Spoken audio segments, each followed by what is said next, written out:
Assalamualaikum warahmatullahi wabarakatuh. Nama saya Bahtiar Imani, CGP Angkatan 10 Kabupaten Wonogiri. Pada kesempatan ini akan menyampaikan aksi nyata modul 2.2, yaitu implementasi pembelajaran sosial dan emosional di sekolah. Fasilitator yaitu Bapak Paryadi, kemudian pengajar praktik yaitu Ibu Nurul Istiqomah. Aksi nyata modul 2.2 ini akan saya sampaikan sebagai berikut. Yang pertama yaitu dokumentasi berbagi implementasi PSE.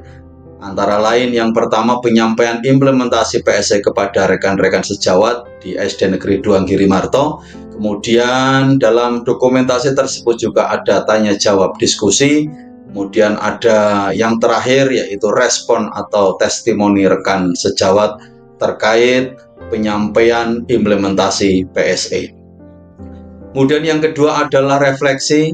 Refleksi ini dengan kerangka 4P. Kemudian yang terakhir adalah tindak lanjut. Berikut adalah video dokumentasi berbagi pemahaman implementasi pembelajaran sosial dan emosional. Selamat menyaksikan. Assalamualaikum warahmatullahi wabarakatuh. Waalaikumsalam. Yang saya hormati Ibu Kepala Sekolah, kemudian rekan-rekan Bapak Ibu Guru SD Negeri 2 Girimarto. Pada kesempatan ini saya akan menyampaikan tentang materi pembelajaran sosial dan emosional. Fasilitator CGP saya yaitu Bapak Paryadi, ini yang membimbing, kemudian pengajar prakteknya yaitu Ibu Nurul Istiqomah.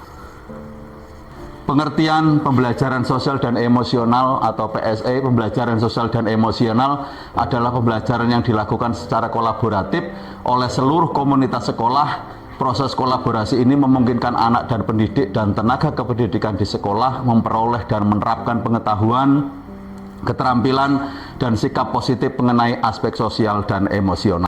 Berikut ini Bapak Ibu 5 kompetensi sosial dan emosional atau KSE.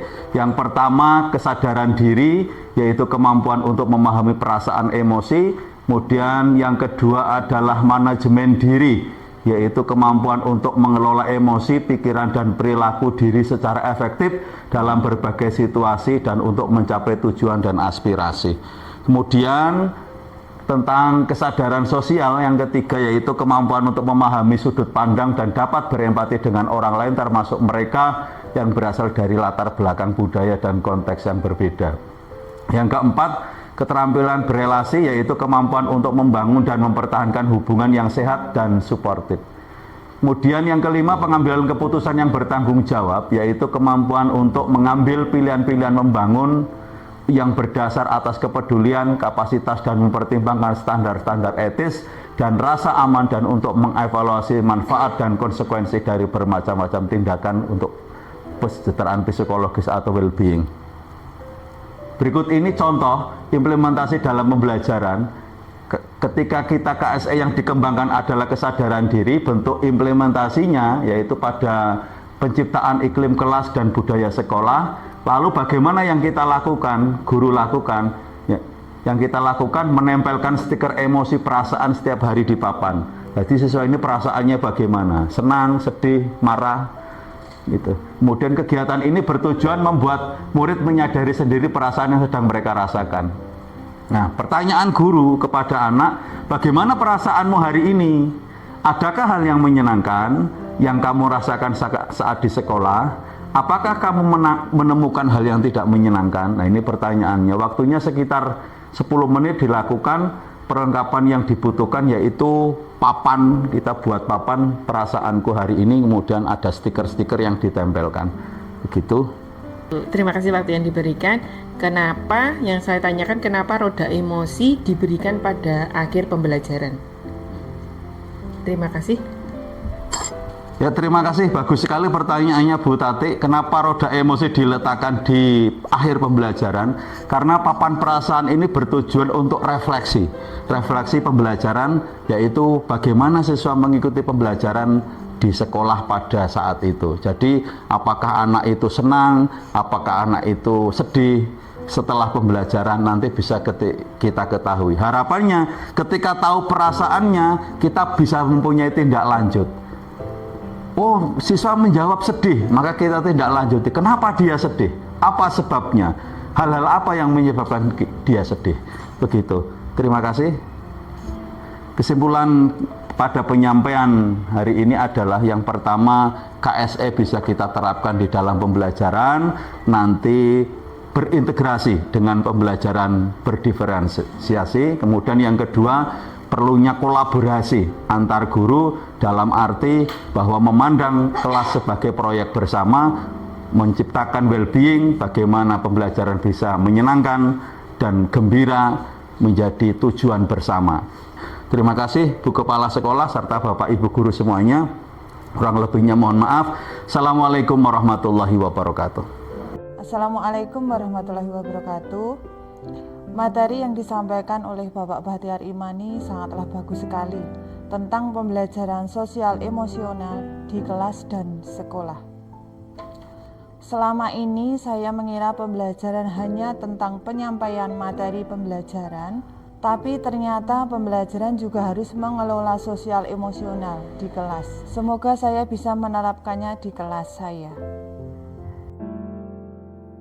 Refleksi ini akan menggunakan kerangka 4P, yaitu peristiwa, perasaan, pembelajaran, dan penerapan.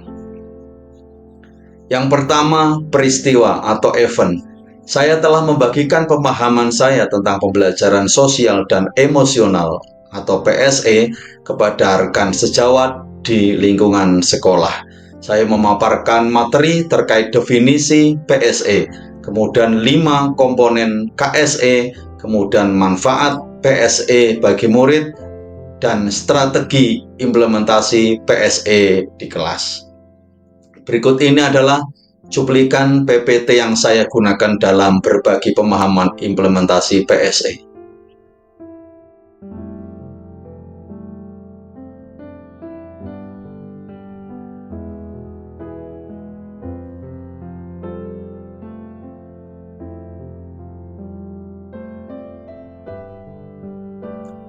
Yang kedua adalah perasaan atau feeling. Saya merasa senang dan antusias saat membagikan materi PSE kepada rekan sejawat. Saya yakin bahwa PSE merupakan aspek penting dalam pendidikan dan perlu diterapkan secara efektif di sekolah. Pembelajaran atau learning. Melalui proses ini, saya belajar beberapa hal penting, yaitu yang pertama, pentingnya membangun pemahaman yang sama tentang PSE di antara semua guru. Yang kedua, perlunya kolaborasi antar guru untuk menerapkan PSE secara efektif. Kemudian, yang ketiga adalah tersedianya berbagai strategi yang dapat digunakan untuk mengintegrasikan PSE ke dalam pembelajaran. Yang keempat, penerapan atau application.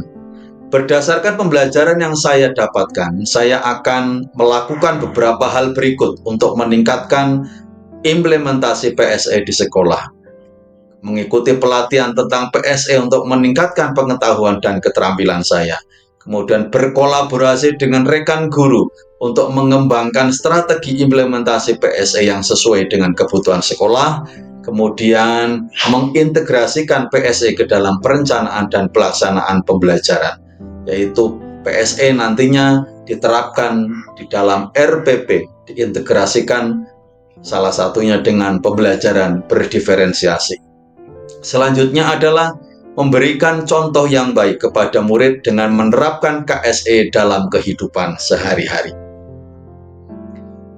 Berikut adalah rencana tindak lanjut. Ada beberapa hal yang akan saya tindak lanjuti. Yang pertama adalah upaya saya bagaimana nantinya dapat mengukur efektivitas implementasi PSE dengan baik.